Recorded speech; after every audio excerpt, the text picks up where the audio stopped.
I wanted to make other videos. I'm not, because I'm tired. It's already 12:30. I've been talking forever, which really sucks. But the psychiatrist thing, I think is fucking pathetic. What a person needs is psychology guidance. What they need to be able to do is they need to be able to be fulfilled. So I talked about the 2018 mandatory meeting.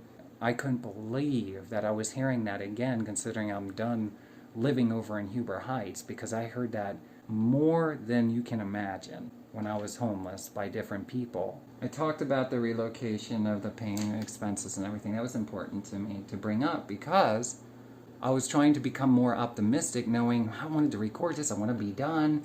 It's a whole year and I don't know when this is going to happen, so I had to go. You understand? I had to work like what I feel double time for songs that I totally thought that I would nestle myself into a lovely, beautiful home. And yes, you don't like to hear this. I would pamper myself and I would record the music in love, in a loving environment, and enjoy myself. They said that if I don't like the new place, then we could return to this apartment when they're done remodeling it. I was stressed out because I want to finish my recording, even though, in many ways, I've complained how much I hate living in Ohio to begin with. I hate living here with limited parking and living by a dumpster where I can't open my window and feel the breeze come in like I used to.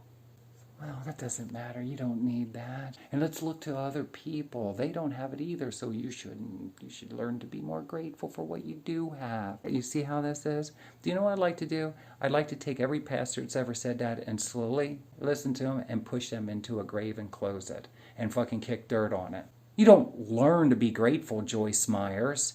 There's no learning. You can't prove if a person's grateful or not. How? Read the Bible in its entirety. Is God receiving the beating? Or is he the one drowning everyone out? You tell me. It's creepy. You learn to be grateful. You don't appear grateful to me. We all went through this with many different people. How can you tell? God left me no knowledge. They can't do an x-ray vision on your head and see if you are grateful or not. God shows me people that appear to be overthrown by the kingdom of hell, by demons, by Satanists that overtake somebody's body. I'm not going to go into too much detail with it. I was going to try to explain a little bit. So this is what's going on here. It didn't move. What's creepy is somebody came here 2016, 17, or 18. And I talked to the person, a guy in his early 30s, maybe in his 20s. He was here as a representative for the property. They were doing an estimate on what all would need done here, because he asked me, what do you think, and we were talking. He just asked me, what do you think of the place? And I told him what I thought. And I'm going to move on from that. That does creep me out, because there was somebody here, so everything seemed like it was really going to happen, meaning they were going to remodel, and then all of a sudden they did not. And I'm still living here. And the manager says he doesn't remember saying that. But I went to a meeting where residents were there. And I have all this paperwork here that had to do with RAD and the exact same thing, just not associated with this building. I have been stressed. While I was working on my music project, I had decided to make a small list of things to do. What I would do is I have like a sheet of paper, my tablet. I'm old school, so I like to still write. I don't always take my notes on a computer. I like to use a pen. Unfortunately, at some point in my life, I just started to allow myself to become sloppy handwriting. So I kind of do like chicken scratch. Sometimes I'll get more into it than not, but most of the time I just scratch down some things that I would like to do, or a list of things I want to do this day. That is a big deal to me today, meaning now, in the present years. I make lists as I go through the day. I check my lists on a regular, daily, morning, afternoon, in the evening before I go to bed. I talk about it to myself, to God, to whatever's listening to me, of things to do either today, tomorrow, this week, goals for the month, if you will. And on my list, it was kind of challenging, but I reflected back on times of arts and crafts, and I remembered when that roach clip feathers were really popular in the 80s. And people used to wear them around like their belt loop or pant loop, like where you put your belt at. Or they put them in their hair, or river mirrors in the car. That was always illegal. You can't do that. Guess what, officer? Guess what, lawmakers? I did it anyway. And guess what? When the cop would pull up, you know what I do? I took it down. No law being broken here. Now, cop's gone. It's back up again. It's my fucking car. I want my feathers there. Well, the cop says it's not a good idea. People's hands get tangled up in those feathers when they're turning. Sometimes. Well, it can cause accidents. Sometimes. You're right. But it's still my car, not yours. Which one is more important? And by the way, when the cop goes away for the day, does he acknowledge that when he pulls you over for your feathers hanging on your mirror, that the second he drives away, even if he gives you a ticket, you're going to hang him right back on the mirror again? In other words, what did that do? How does he feel at night when he goes home? Because in my opinion, God left me my brain, no cop, no law to be broken. Where? It's only when they're around. Check this out. I don't know if I showed you before, but I took pictures and wanted to share. I made these I was hoping to someday get to record my Miss Las Vegas album. I already have the songs, it's 12 songs. I wanted to do my Miss Las Vegas album and an album of covers, because I used to sing covers a lot, and covers have obviously been part of the teaching process of me learning a lot of music. So I wanted to do a few covers. And plus it's a lot of psychology, which I don't want to talk about at this time, but anyway, the green and white, I love that color green. It's like an emerald green almost, right? I also love pastel colors. So I took some of the beads that Elaine gave me for a present, and I finally had a reason to use them. So I think of Elaine, and I'm very grateful that I met her, even though she used to talk to me a lot in the hallways, or when I was on the property here. She would always say, "Hi, hey, Tracilyn." You know, I wanted to know if I was going to the food pantry. Sometimes when I would go to the food pantry, I would tell them that I got a next door neighbor and I'd like to bring some things back for her. Sometimes I would do that, you know. And that helped me out a lot, because then I could get a little extra food myself too, of things that she might not want but I want, and vice versa, you know. I'd go get food for myself, but then I would always tell them I have a next door neighbor. And same with downstairs, especially there for a while when I'd be bringing food back from the food pantry. Sometimes there's things I don't like to put in my body too much, you know, like junk food in a way that I perceive as that. So, you know, I'll ask other people if they would like to have that. Sometimes I would bring that just so I could share it with the others, you know. That's what I used to do. I don't do it so much anymore because I'm always busy right now. A lot of people died here in this building. A guy died across the hall from where I live. Do you know what I said to God when I woke up and I heard a guy crying across the hall? My exact words were, "I've never seen so many deaths in my life. I don't come from but a few people that I knew of died. I come out here, Joyce Myers teaching Joe Olstein, what the fuck does it matter where you live? The government fucking all the way down here trickled to the dumpster. And I'm witnessing shit I would have never witnessed before. I didn't even know what a goddamn food pantry was, because my fellow humanity is a fucked up in the head person. And when I'm thinking food pantry, I'm thinking food closet, because that's where I come from. My grandma used the basement. That was a food pantry. She had shelves and stuff under the staircase, and there was all kinds of ravioli and freaking canned goods that you could freaking find, okay? Pickles, jars of pickles. It was a food pantry. They used to do canning and jarring. I knew what a cannery was back where in Pennsylvania, you know, you get dented cans when you're poor. I fucking had that shit pumped in my head my whole life, and this is the shit that ended up happening to me. People dying all over the fucking building and shit, you know? supposedly from age or different sicknesses and stuff like that. I remember when I was crying on the hospital bed, begging, please take me now. God lets me know you should take that paperwork downtown. That's a good place to get started.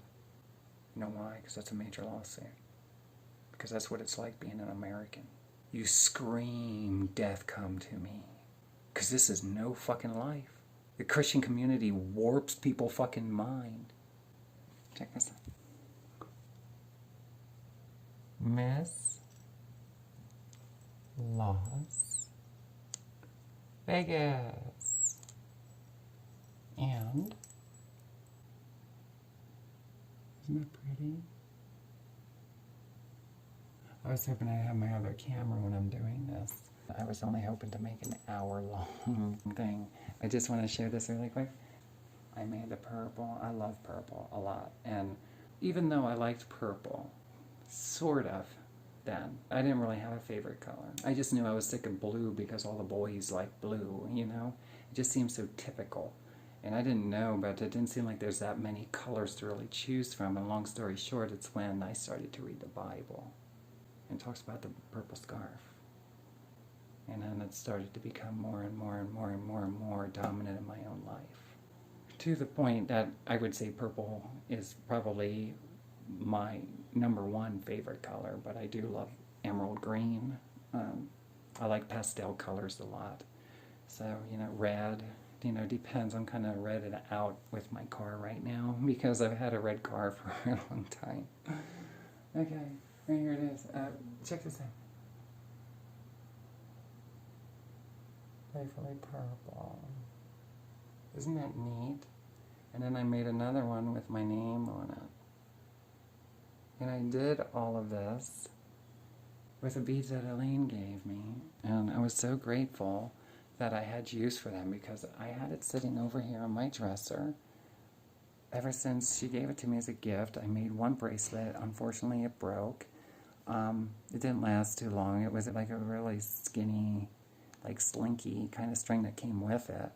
And I was like, that didn't work out too good. So I wanted to make something that I would be able to have around the apartment. And I was kind of getting, not sick of it in a bad way, I was kind of getting sick of the box being there, and I want to clean some of this corner off, and I want to take those shoes and I want to throw them away. You just want to do something with it, you know. And I'm a lot happier now that I did. And also, I made these. Isn't that neat? And I made quite a few of them. I got construction paper. And I made the loops. Sometime when I was working in the studio, I was thinking about, throughout the years of my life, times that we would sit at, like, the table, and we would work on arts and crafts and stuff, and it would be something that would be perceived as simple, so that all of us could do it, meaning all the children, you know, could do it together. And that was something, even back during those times, that I had a hard time doing. And I watched it on YouTube, and I went out and I got supplies, and I did it. And I made a bunch of them.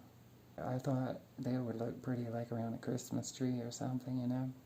Because, you know, sometimes you do popcorn, sometimes you do stuff like this. So I was going to make a chain, and I ended up making it pretty long. And I was going to put it on the wall, I think over here. And then I just realized I don't really like the way that looks. And I was trying to hang it over here on this thing. And I didn't really like that either. So what I ended up doing is I kind of like made like a curtain in a way with it, you know, sort of. And I thought it was really cool. To me, my apartment was kind of like in a form that was also getting dirty because I was working on my music all the time since 2019. And by the time I was done wrapping everything up, I just realized I'm seeing the exact same form all the time. And me doing my arts and crafts and hanging them on the walls and using the bright colors and stuff lifted my spirits. Like, it feels like you're in a newer, updated, upgraded apartment. You know what I mean? This is Roy. Roy is an octopus. And when I was sitting here, I had a list right here for a couple years. I was thinking about the time that my sister and my family made stuff like things I'm talking about right now. At my grandmother's kitchen table or at our home table with my mother and stuff like that. And my sister was really, really, really, really good at making these octopuses. And they would make them this size, they would make them bigger, they would make them really tiny little babies. I already knew that I kind of liked this size, especially for my little apartment here, so I didn't want a huge one. And I didn't want to make it too small because I kind of like need a little buddy to sit around and smile at me, right? So I decided to go with these colors. This is before I even made this. I decided to go with these colors, white and pink. Now, you would think purple, right? White and purple. And I thought of that too, but I didn't want everything to be purple, so I also like pink a lot, especially the pastel colors. That's what I call it anyway. It's like a light pink. It's very attractive. It reminds me of those Smartie candies. So I used to like Smartie candies a lot. I still do like them. I just don't eat them that much. Once in a while I'll kind of eat them, So I made this, and I was so grateful that it turned out as nice as it did, because in my life, I was not that good at doing stuff like that. So it amazed me that Roy turned out as good as he did. I don't want to pick it up right now and move it, but I think it turned out almost perfect. I took my time, I did the best I could, I did research on yarn, I watched a couple girls online that were doing the octopuses, YouTube. I'm so thankful that people do stuff like that on YouTube and stuff. When you're sharing things that you do or enjoy doing, it's helpful to people like me that wouldn't know where to really begin to do something like that, right? So based off of my memories, I don't know if I could have done it. I didn't know what kind of thickness the yarn should be, if it should be a specific kind of yarn, and what about the eyes and the smile. I wanted to put like maybe a little hat or something on, or maybe even glasses or something. I don't know. Maybe eventually I'll get like little outfits or something. This is Roy, and Roy didn't have his name immediately. This was something that came about because I started kind of goofing off. One of my favorite songs is A Pretty Woman, so I like the way Roy Orbison sings it. I also like the way Van Halen sang it and stuff, but I do like the Roy Orbison version and a couple other songs that Roy sang, and he was always a good example in conversation of not a typical rock and roll singer. His voice, the way he sang, who sings like that today? I don't know. I really liked Roy Orbison's voice. Roy needed a place to sit that could be close to me. I wanted to make it very close to me, especially because I like his smile. I didn't know if it was a boy or girl at first. It seems like it keeps going to a he. I made this cute little box that I got at Walmart. I think it was Walmart or it was Amazon, one or the other. And here's the thing, this is my dress. So I took my dress, I cut it up. You see that? And then I wrapped it around the box to make Roy like a throne, so he could sit there with me. Then I took one of my stands and I hacksawed the legs on it, so that way I could get it to fit back here, and then I kind of pieced it all together. When I'm talking and stuff, I think to myself it would be really cute if he was in one of my music videos, or if he was like in a movie type thing, or if I made a small like YouTube video or something like that. So that was my arts and craft there. And I'm going to go up here, and I also made my picture frame of all my album art that I did since I've been living here.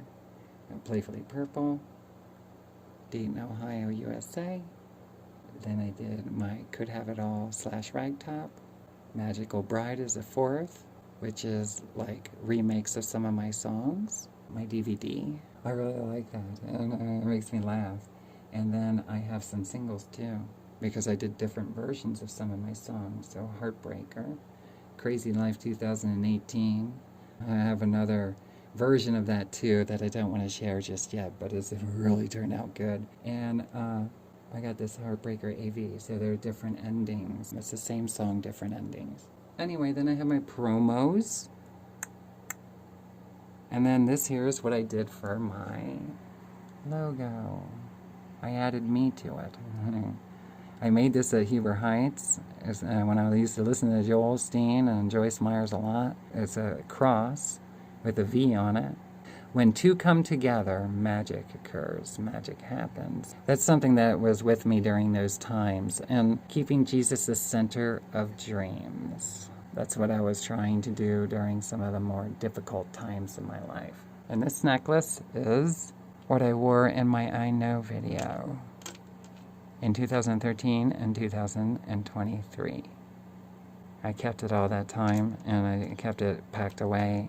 I was hoping I could wear it for the video. And I did. Hooray! I had like an overlay of a flashback where I was at either a flea market or an indoor type antique-ish kind of shop where I saw a picture frame and a person had a flower like that. It's like an artificial flower with a string on it. And in the back, that's how it's on here. I don't want to move it or anything right now, but it's on by a string on the other side, and then it just kind of like lays there. And I had a flashback, and that's how I knew to do that. Isn't that cool? It's like my brain is informing me of a lot, you know, as I go through my day. How to do the arts and crafts and stuff, you know. That's my promo CD. Check it out. See that? That's my 2018. There's another one of my link chains too. I made it skinnier, like thinner links. It's a lot longer than the other one. And I didn't really like the wall thing, so I ended up hanging it over my mirror and stuff for now. All my arts and crafts have made such a huge difference into my life on a daily basis that alone is a whole entire video. One of the things that kind of bothered me is I was trying to do a list of things. Like I wanted to go down here to Kentucky Dragway, okay? Because I wanted to get out of the local area, and I think they have coffee and stuff, and then you get to see the different cars that go to the track, and, you know, I love drag cars. I like people who race, you know, I like the cars. It isn't like the driving force for me, but it's something that if I have time or there's time available, I would love to go. So I think I went to the races only a couple times since I lived out here, and that's okay, but I didn't get to go do that. I make like a list of places for me to go because I never want to be bored. I never want to be so wrapped up in doing my musical endeavors that I do here at home that if I need a break, I really need a break. I need to go somewhere. I need to get away. I want to know what to do. I don't like being in a position that I don't understand what could I do, you know, because then it might not come to my brain. So while I'm working on my music and stuff, you know, I try to be very careful that not too much comes to my brain, and I'll jot down a couple places that I would go, whether I like to go to church service still to this day. I'm not seeking, and that wasn't the main problem I had. My main problem is, what are other alternatives to living? There is none. Okay. American culture fucking sucks. Big time. Since I've been here, I'm not being a smartass, but I was born very blessed. Most of my problems were in getting along with the human race, especially in American culture. As you become more intelligent, you naturally want to do things that are in your brain. And if you don't know how you can better peacefully serve that, you will go insane. It'll drive you crazy. So during my arts and crafts, here's some things that occurred. I went to a park, and I understood that mentally it takes time for the brain to kind of thaw out from working on the projects for all the amount of time that I put into it. Mentally, I wasn't really ready yet, but I went because I knew I really wanted to go. And it was almost like I was with insensitivity while also almost like kind of carrying myself, because I knew that it was something I wanted to do, was to go to see this local park with a tower that I could climb. Meaning you don't climb it, it's a staircase that goes up. You walk to it, you walk up the staircase, and you get to see the view, you know? And it's something that simple. I didn't have any time to do it. When people talk, they say we gotta make time. If you're prioritizing the truth in your head, the answer is you're already prioritizing. You're gonna do what you really want to do. And you understand. It's very similar to that I heard truck drivers talk about. when they go away from home for a long extended period of time. It's not necessarily they want to be away from home. At least sometimes they want to be there, right? I was home almost every night when I drove truck. My exact words were I was not going to be like my dad was. And I was pretty honorable with that. And I hate companies that keep you sitting at a dock, a door, when it's a very simple process. Take your fucking load off so I can go home. I got other things to do, jackass. All I needed was the fucking money to begin with. That's what pisses me off with American culture. Once you have money, now you can live your life. Just do something you want to do. So I did this stuff. I know myself as very childlike, and I really wanted to embrace the day. It was chilly out. The view was gorgeous. I got to go out, but I was kind of in a wrestle match with feeling sad, the fact that I understood that I was insensitive. It was almost too soon for me to go there because I needed time away from what I was working on to wire down and then numb out and become a human again, meaning that's the way I describe it. My brain juice, my brain power is on ultra high when I'm working on the music, and the other portions of the rest of the world around me is different. Big time. In other words, I am truly in another place mentally, but I'm here. I am locked in. I am in my brain to its fullest extent. Each little tiny syllable, each note, each track, each chord. Do you understand? Each little tiny MIDI file, stretching it out, I make sure it's all the way across the little box most of the time. Perfectly placed. And I do it as fast as I can and move along. When I did my arts and crafts, I did not cry, but I wanted to cry. I wanted to really enjoy like I knew I had a potential to do. My fuller potential could have really truly enjoyed doing arts and crafts, but because I understood I was trying to achieve much in my wrapping everything up, which also included arts and crafts, I realized that it was still insensitive yet at that time. It's like I'm doing it to do it, for myself to do it, and I'm trying to enjoy it and be happy and all this other stuff. When I'm working on my music and stuff, I would not say that I'm not human. I'm very human, but I don't know how else to describe it. There's a difference between being Tracilyn, the human being, living my day-to-day life, versus I'm recording. I've been doing it for years now. Okay, I'm locked in. The only thing I do is go to doctors, do my chores, straighten up the apartment, you know what I mean? Music recording is the dominant thing. Nothing else. Unless I really need a break. That's where things like going to the races or bike ride, play basketball. I learned in my life it's not so much about how good I am at doing any of it. It's the fact that it gives me something to do so I don't go nuts. The one thing I would say today is that kind of bothered me, but every day I go to bed, every day I wake up, every time I walk around the apartment, I see these creations, these arts and crafts, and it brings smiles to my face. Roy brings me a smile all the time. I love Roy, my octopus. I love the feathers, and that's just it. My brain talks to me and lets me know. All these arts and crafts, the colors, the feathers, the beads, Elaine, the string, the color that I made my picture frame with, all my album arts, all that stuff makes me very, very happy. I like all of it. I love some of the colors. And it's difficult for me to put into words all the ministering that occurred to me while I was doing this because, in short, I didn't feel like I was good at anything in the 70s and 80s. Very little.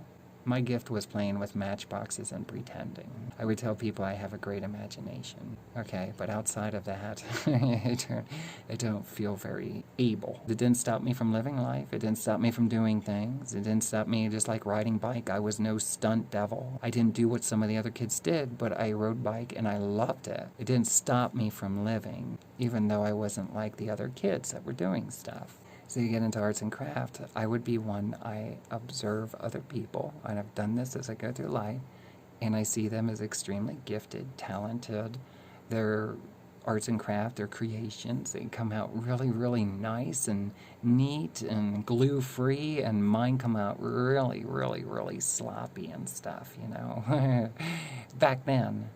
And I couldn't believe how nice everything turned out for me here.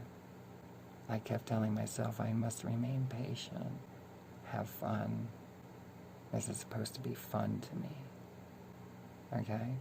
And as I was doing it, I was being more focused on everything I learned when I was recording my music and stuff. The same similarities I see within that, I apply when doing my arts and crafts.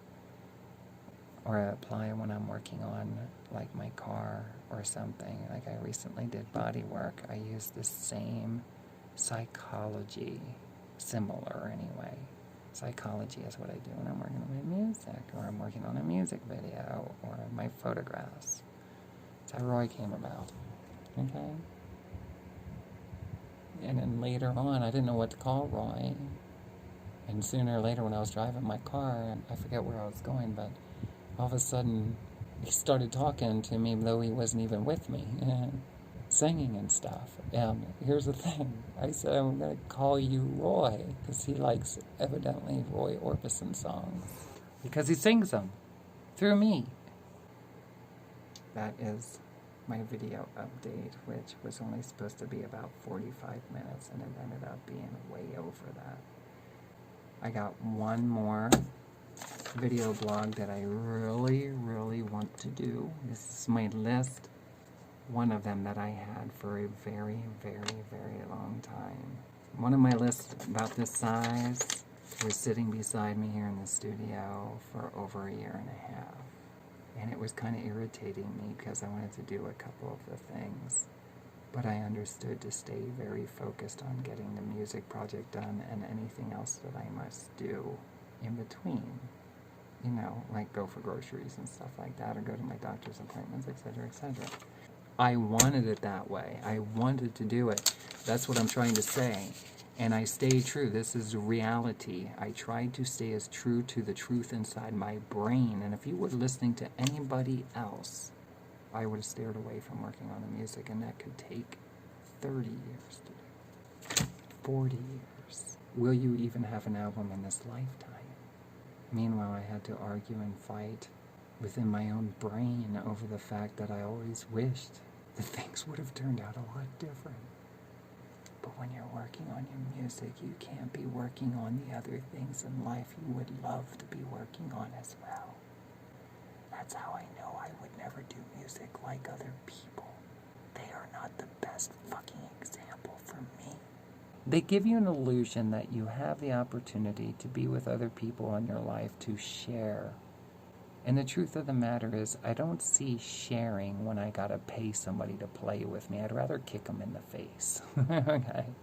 I didn't do music so I could be an employer. Because that's all that is. For anybody who does it, that's them. Their life happened differently. That's what they set out they wanted to do. That doesn't mean I don't want to record my music and do shit. So I'm kind of in a predicament, because we live in a world that says you have to work for everything or you can't have anything. But yet, these people, some of them, a percentage, call themselves fucking Christian. And I do have room to talk. Throughout my life, I've given.